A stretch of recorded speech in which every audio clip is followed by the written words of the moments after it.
Cylinder থেকে gas চুরি করার সময় ডিইবি দপ্তর ও পুলিশের যৌথ অভিযানে পাকড়াও এক ট্রাক ড্রাইভার। শনিবার অভিযুক্তকে তোলা হয় আদালতে। কল্যাণী ঘোড়াগাছা এলাকার এই ঘটনায় ব্যাপক চাঞ্চল্য দেখা দিয়েছে। জানা গেছে, ধৃত ট্রাক ড্রাইভারের নাম মোশাররফ মণ্ডল। পুলিশ সূত্রে জানা গেছে, শনিবার ওই ট্রাক ড্রাইভার ট্রাকে করে গ্যাস সিলিন্ডার নিয়ে কল্যাণী থেকে কৃষ্ণনগর উদ্দেশ্যে যাচ্ছিলেন। তার আগে কল্যাণী ঘোড়াগাছায় নিজের বাড়িতে 15টি গ্যাস সিলিন্ডার নামিয়ে ডিভাইসের মাধ্যমে সিলিন্ডার থেকে গ্যাস চুরি করছিল। পুলিশ গোপন সূত্রে খবর পেয়ে ঘটনাস্থলে পৌঁছে ওই ট্রাক ড্রাইভারকে হাতে নাতে ধরে ফেলে। পুলিশ ও ডিইবি দপ্তরের আধিকারিকদের যৌথ হানায় বড় সাফল্য বলেই মনে করা হচ্ছে। এই ঘটনায় ওই ট্রাক ড্রাইভার কতদিন ধরে চোরা কারবার চালাচ্ছিল আর এই চক্রের সঙ্গে কে বা কারা জড়িত রয়েছে তার তদন্ত করছে পুলিশ। এ নিয়ে রানাঘাট পিডির ডিএসপি ডিইবি লক্ষ্মীনারায়ণ দের বক্তব্য শোনাবো। আর এ নিয়ে আজকাল আগামীর বিশেষ প্রতিবেদন।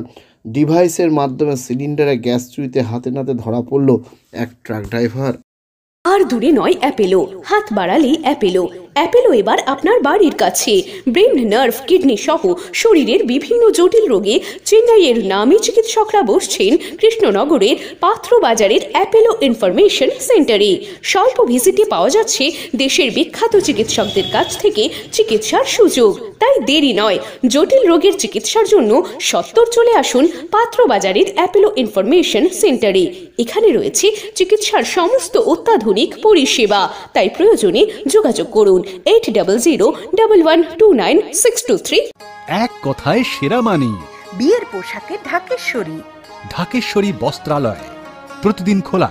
পছন্দ করতে হয় না, পছন্দ হয়ে যায়।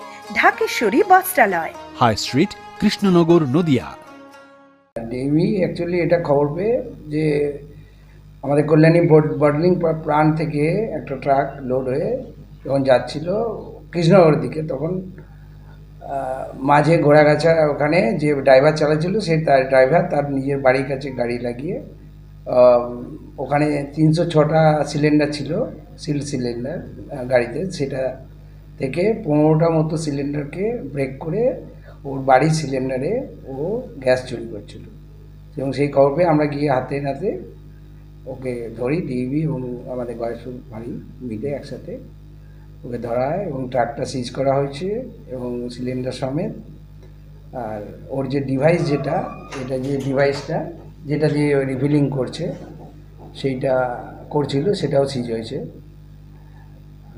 ওকে আজকে আমরা কোর্টে ফরওয়ার্ড করছি। ও স্বীকার করেছে, ও নিজেই করে।